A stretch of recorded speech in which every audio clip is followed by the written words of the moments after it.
Mga kapuso, doble ingat po ngayong tag-ulan. Sa Bulacan may nasawing 3 magpipinsan matapos umanong tamaan ng kidlat. Paano nga ba makakaligtas sa mga tulad niyang insidente sakaling maranasan ng thunderstorm sa inyong lugar? Alamin sa pagtutok ni Mark Salazar. Nagkayayaan lang ang mga magkakaibigan na maligo sa ulan sa Pulilan, Bulacan, bandang 3:00 ng hapon kahapon. Pero sa isang idlap, sa tama ng kidlat, nalagas ang buhay ng 3 batang magpipinsan. Habang nagbobola po kami, tapos po nung kinuha ko po yung bola dito sa may likod po ng yung poste po.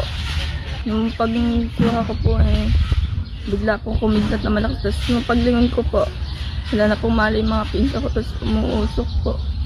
Hindi nakaligtas sa kidlat sina Rexter Enriquez, 16 years old, April De La Cruz, 11 years old, at Roxanne Enriquez, 12 years old. Pinasok po dito sa bahay, pinunasan ko po. Tumawag po yung mga kapatid ko po ng ambulansya, ng rescue. Dinala po namin sa ospital. Pinipilit po nilang i-survive po yung 3 bata. Wala na po talaga.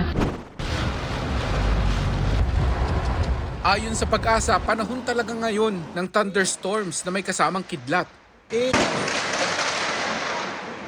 At kapag kumikidlat, delikado sa matataas na lugar, tubigan at mga kapatagan, gaya ng Pulilan, Bulacan. Ang nangyari sa mga biktima ay posibleng ground current o gapang ng kidlat na tumama malapit sa kanila. Yung tinatawag natin ground current kung saan kunyari nga po naliligo sa ulan, syempre po basa yung ating ground.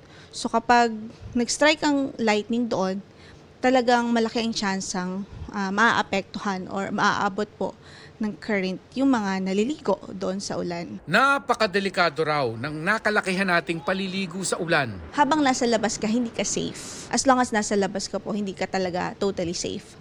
Ang safe na pinaka-safe niyan is, yun nga, ang lagi nating advice, pumasok tayo sa bahay, pumasok sa sturdy buildings. Kung inabutan ka na talaga sa labas ng thunderstorm, huwag kang sisilong sa malalaking puno. Iwasan nyo yung mga peak na lugar, yung mga matataas na lugar, kasi sila yung mas prone na tamaan ng lightning. So, avoid din yung mga tall trees, yung mga matataas na puno, na sumilong tayo kasi minsan, we have this parang misconception na kapag sumilong tayo, baka hindi tayo tamaan. Ang pwede mong gawin, humanap ka ng patches of small trees instead.